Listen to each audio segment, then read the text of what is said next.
All right, guys. Hey, how's it going? My name is Dr. Sharnael Wolverton Sehan. I just wanted to stop by. It's kind of actually a little bit down this morning, to be honest. Today is the anniversary of Robert Stevens passing, transitioning. I know that he is with us, and yet I miss him a lot. I miss his hugs and his calls, and when I would call him, he always had a funny way of answering.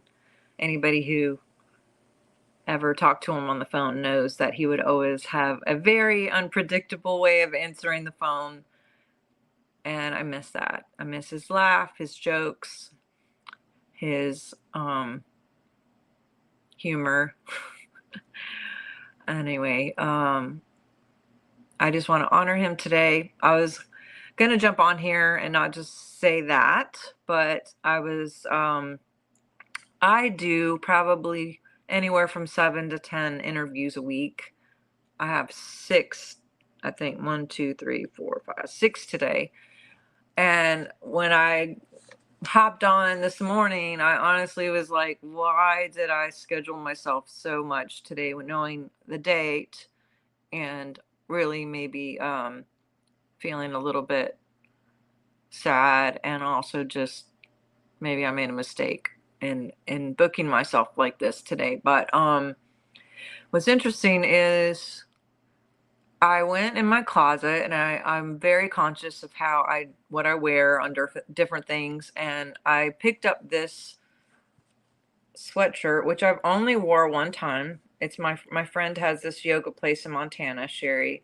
It's a great place, and she sells my cards there at her place. And so I bought this just because I love her and support her. And anyway, I haven't worn it but one time. I got it probably a year and a half ago, and I've not worn it ever since. I don't know why.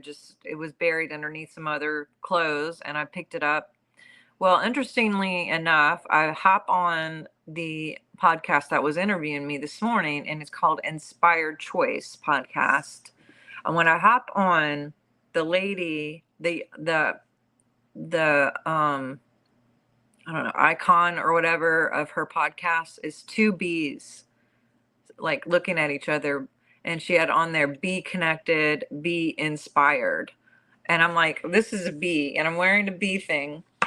And I was like, oh my God, I just happened to wear this. And your icon, or your, I don't know what you call it, her thing for her podcast is about like bees, and it says be inspired. And I had no idea until I got there.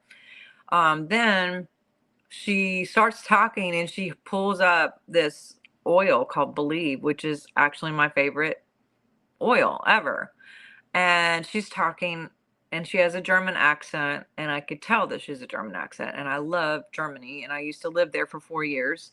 And something about that language really resonates with me. And it just made me cry. Like, literally, she started talking, and I just felt her love and her resonance, and just, I don't know, it was like a kiss from the universe to be with her.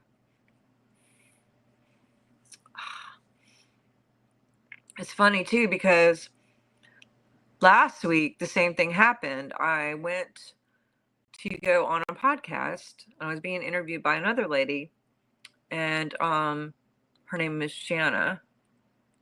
And I went to my closet, and I went and grabbed one shirt, put it down, and then I picked up this other sweatshirt that I've never worn in my life. And it happens to say NOLA on it, NOLA. And I've never worn a shirt that said anything with Louisiana on it. I've been here 30 years, and I just won't. But I happened to buy that sweatshirt when I was trying to go to my grandmother's funeral, and we didn't make it. It's a long story, but it was really bad. It was a traumatic day, but I saw it. It's like a camo hoodie, and it had NOLA on it. It was really soft. And I was like, whatever, I'm going to go ahead and get it.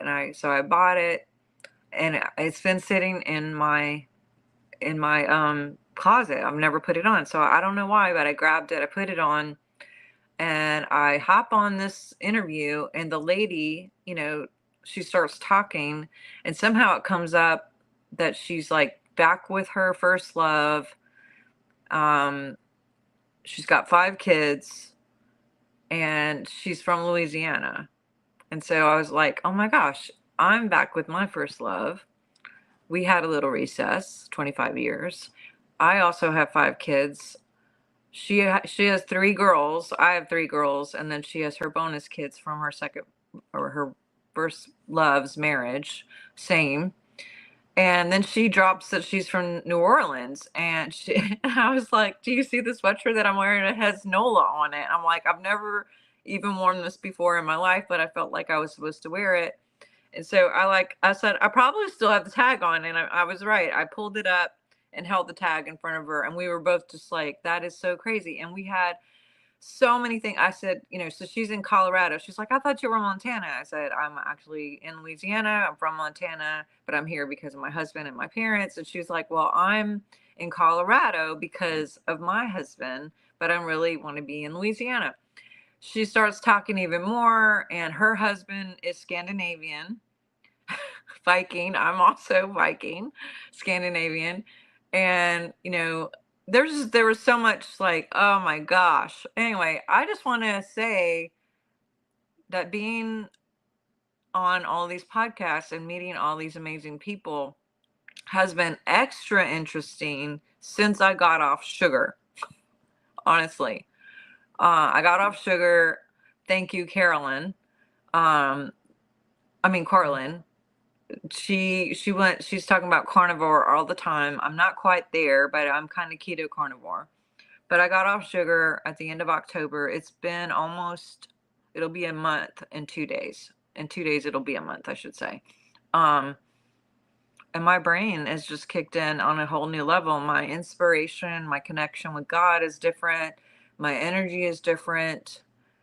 But it reminded me that they would take kids off projects if they were introduced to sugar at all, because the intuition goes out the door.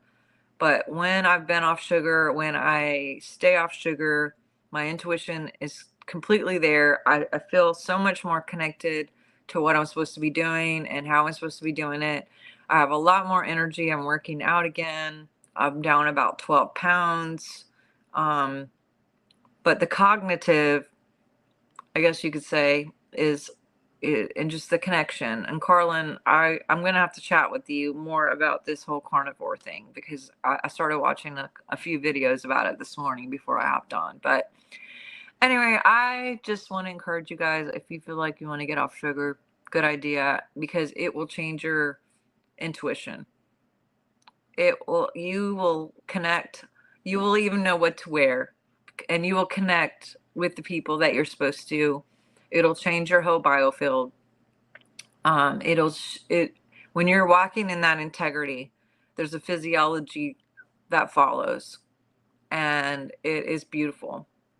And you are beautiful, and we are beautiful when we are in integrity. So I hope that resonates maybe with a person out there somewhere. But I love you, and love Robert, and bless you guys, and hope you're doing well.